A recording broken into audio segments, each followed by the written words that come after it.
Welcome to Devotionary, where we make the Bible accessible and applicable.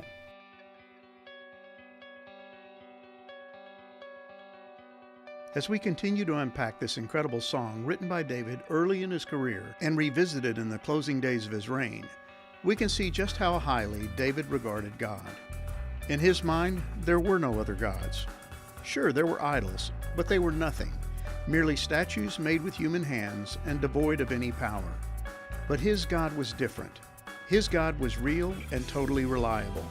He was powerful and providential.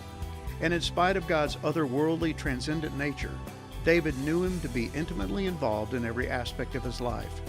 His God was involved. In fact, nothing of value that David had ever accomplished in his life had happened without God's help. David was a God-made man, not a self-made one. His life had been given to him by God. His reign had been ordained by God. His position as king had been appointed by God, and he never forgot it.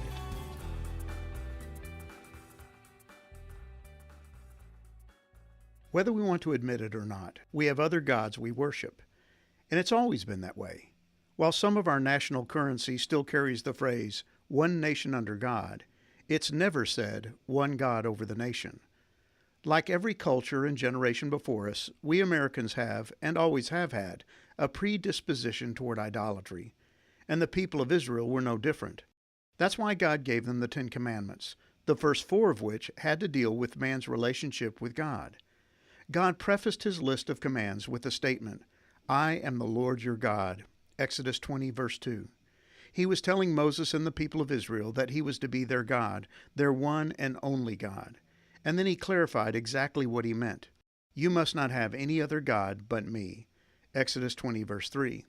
In other words, unlike all the other cultures around them, they were to have only one God, not many. They were to worship one deity, not a plethora of gods like the Egyptians had. They were to give their allegiance to the one true God. And it was not as if God was admitting that he had real competition and was demanding their undivided attention. God didn't have to worry about competitors. But he did have to be concerned about man's natural tendency to create false gods, man-made substitutes or stand-ins for him. That's why the psalmist wrote, "Their idols are merely things of silver and gold shaped by human hands. They have mouths but cannot speak, and eyes but cannot see.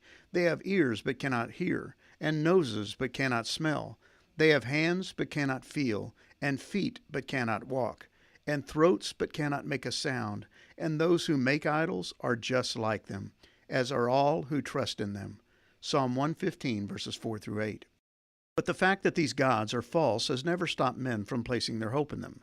And while the psalmist is obviously referring to actual three-dimensional idols made to represent a false deity, we 21st century human beings have moved to a much more sophisticated, yet sinister form of idolatry. Our gods come in a variety of forms. They don't sit on a shelf where we offer literal sacrifices to them, but they still demand our worship nonetheless. We've made gods out of everything from work to entertainment, the television in our home to the money in our bank account. There are so many things in our lives that demand our undivided attention, or to put it another way, our worship. We revere these things and sacrifice our time, attention, and even our money to them. We turn to them in times of trouble, hoping they will rescue us. We lean on them for a sense of contentment and happiness during the darkest days of our lives. We seek satisfaction from them. We put our hope in them. But God would remind us, "To whom will you compare me? Who is my equal?" Some people pour out their silver and gold and hire a craftsman to make a god from it. Then they bow down and worship it. They carry it around on their shoulders, and when they set it down, it stays there. It can't even move. And when someone prays to it, there's no answer. It can't rescue anyone from trouble. Isaiah 46, verses 5 through 7. David knew there was no reliable source for help and hope in his life but God, which is why he rhetorically asks, "Who is God except the Lord?" The answer is obvious: no one. There is no God but God. He has no competitors. We may attempt to find help elsewhere, but those things will always come up short. They can't deliver. That's why David said, "This God is my strong refuge." 2 Samuel 22, verse 33. It was God to whom he turned for help, hope, safety, security, rescue, rest, strength, and victory. This God and no other. In this passage, David weaves together an interesting mix of pronouns, repeatedly referring to both himself and God. He wasn't putting himself on the same level with God, but was simply trying to show that his life was totally dependent upon God.